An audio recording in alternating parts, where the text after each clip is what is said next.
Hey yo, Yadamoose here, and today we're going to be taking a look at the Artian weapon system. This is going to be a guide on how it works and how to unlock it. So let's get started.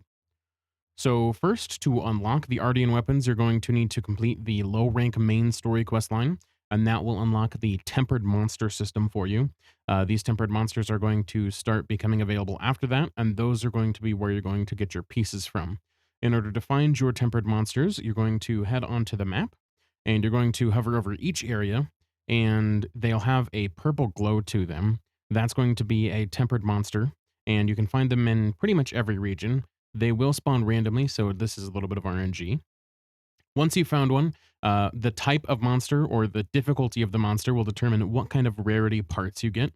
The Artian weapons start at rarity 5 and go all the way up to rarity 8, which is the current highest rarity in the game. And the more difficult the monster, the higher the rarity you're going to get. So things like Chatacabra, Quematrice, those kinds of things are going to give you rarity 5, whereas things like Arkveld and Gore Magala are going to give you Artian weapon level 8. So those are going to be things you're going to want to pay attention to, and depending on which version you're trying to go for, those are the monsters you're going to want to find and hunt. Okay, so now that you know how to unlock and find the Artian weapon parts, let's go ahead and take a look at building an Artian weapon. So in order to build an Artian weapon, first you need to head over to the smithy, and then there'll be a menu saying Forge Artian Weapons. This is where you're going to start forging an Artian weapon. Each weapon is going to have 3 unique parts that's going to require in order to make the weapon. For each tempered hunt, you'll get a few Artian weapon parts, and these will be different each time. They're all randomly rolled from the tempered monsters, so you may not get the parts you want, but we'll show an example of how to get specific parts a little bit later on. But once you get some parts, you can go into each weapon and see what it requires. So for example, longsword is going to require a blade and 2 tubes. So you're going to want to make sure that you have those before you craft your weapon, and then you can actually focus on doing that. Now, there is a point to doing specific types. As you can see, when you go into them, they'll have an element type, and they'll also have a bonus. So whenever you select one, if you want a specific element, you want to make sure that you select all 3 with the same element in order to boost that element, as well as making sure you primarily get that type of attack. Because if you select a majority of fire, you'll be able to get fire, but you won't have the highest amount of attack that you could. So you want to make sure that you do all fire, for example. So we'll do 2 fire, and that'll only be 270. If we did a third fire, that'll give us 300. But if we only do 2 fire, that'll knock us down to 270. So you want to make sure that when you're building for elemental or any sort of element or status, you want to make sure that you go for all 3 parts in order to get the most out of your element and status. If you're not going for any element or any status, you want to just pick 3 different ones. So we'll go fire, we'll go water, and we'll go thunder. And this will make it so there's no element on your Artian weapon. This makes it so you can choose no element and go for straight raw damage if you would like. So if you want to avoid the element section or you want to avoid the status section, then you're good to go with that. And you just want to pick 3 separate ones, and that'll get you a raw damage weapon. Now, you can go for other things as well, which is the Artian bonus. So you can get attack infusions and affinity infusions. Most of the armor skills, you'll be able to get enough affinity to reach over 100%. So if you're going for a crit build, you most likely want to get raw damage because that's going to be the highest amount you're going to get from the weapon itself, as opposed to using weapon skills. So you want to go for that more over affinity, personally. But if you want to choose affinity, that's totally up to you if you're not going for a crit build, or you want more comfort skills in your armor. That's totally up to you. But that's my recommendation, is to try to lean more towards the attack infusion on the Artian weapons. Now, when you make one, for example, we'll go ahead and make a test one here. And once you make this, it will show you what you got on that weapon. So if we go into this, this is the newest weapon that we made.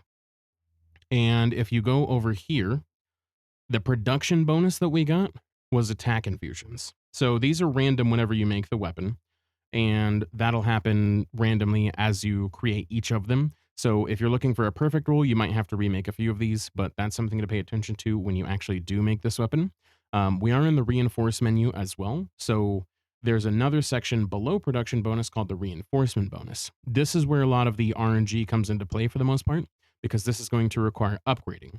Now, upgrading a base level Artian weapon from 0 is going to require 50 of the ore calcite.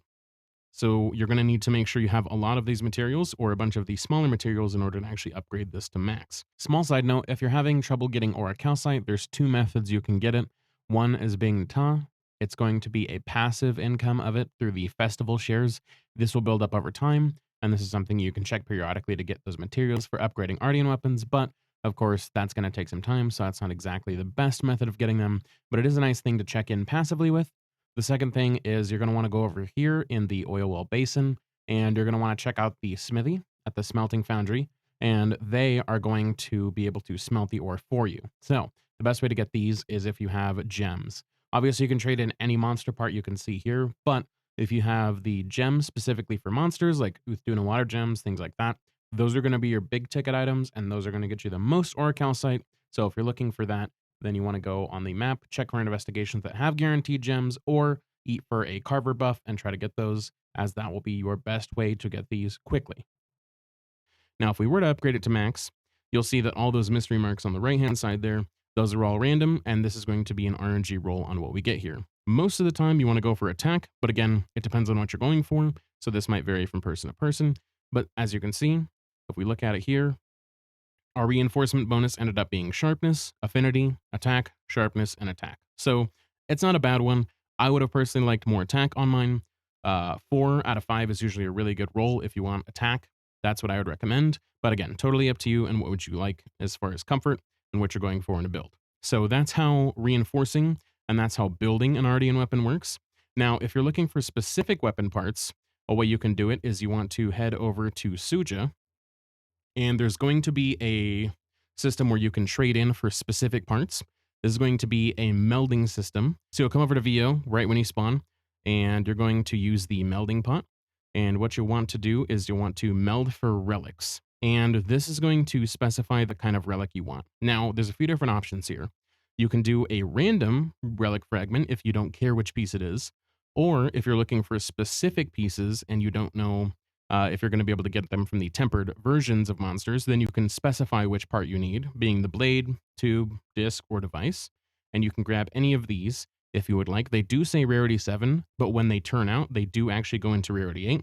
So don't worry if they say rarity 7. That will actually pop into rarity 8 once you redeem it. So don't worry about that. But yes, if you're looking for extra parts and you haven't been having any luck whatsoever getting the part you need from a tempered monster hunt, you'll want to go here and trade in some parts for these specific ones you're looking for.